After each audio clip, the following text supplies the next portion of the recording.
ভারতীয় বংশোদ্ভূত American congressman rho Khanna বলেছেন, প্রধানমন্ত্রী পদ ছেড়ে শেখ হাসিনার দেশ ছেড়ে যাওয়া বাংলাদেশের জন্য ভালো হয়েছে। তবে এখন হিন্দুদের ওপর যে সহিংসতার ঘটনা ঘটছে তা ভুল।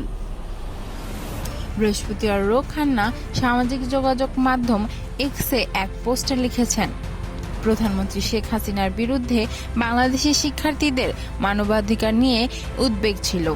তিনি চলে গিয়ে ভালো করেছেন, কিন্তু এখন হিন্দুদের টার্গেট করে যে সহিংসতা চালানো হচ্ছে তা ভুল।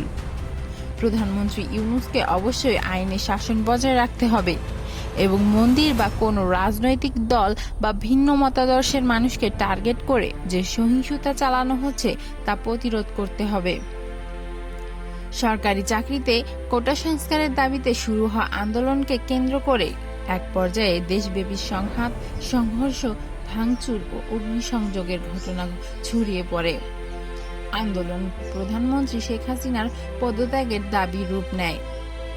এক মাস ধরে চলা আন্দোলন ও সংঘর্ষে 4 শতাধিক মানুষ প্রাণ হারায়। শেখ হাসিনার উপর চাপ বাড়তে থাকে।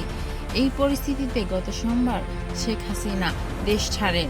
সরকার প্রধানের পদ ও দেশ ছেড়ে গত সোমবার ভারতে আশ্রয় নেন শেখ হাসিনা।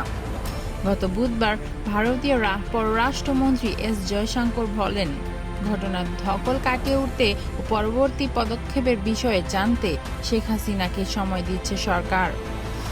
বিভিন্ন সূত্র প্রাথমিকভাবে জানিয়েছিল তিনি ভারত থেকে যুক্তরাষ্ট্র যাওয়ার কথা ভাবছেন। সেখানে তিনি রাজনৈতিক আশ্রয় চাইতে পারেন, তবে এই দাবি সঠিক নয় বলে মন্তব্য করেন সজীব ওয়াজেদ জয়।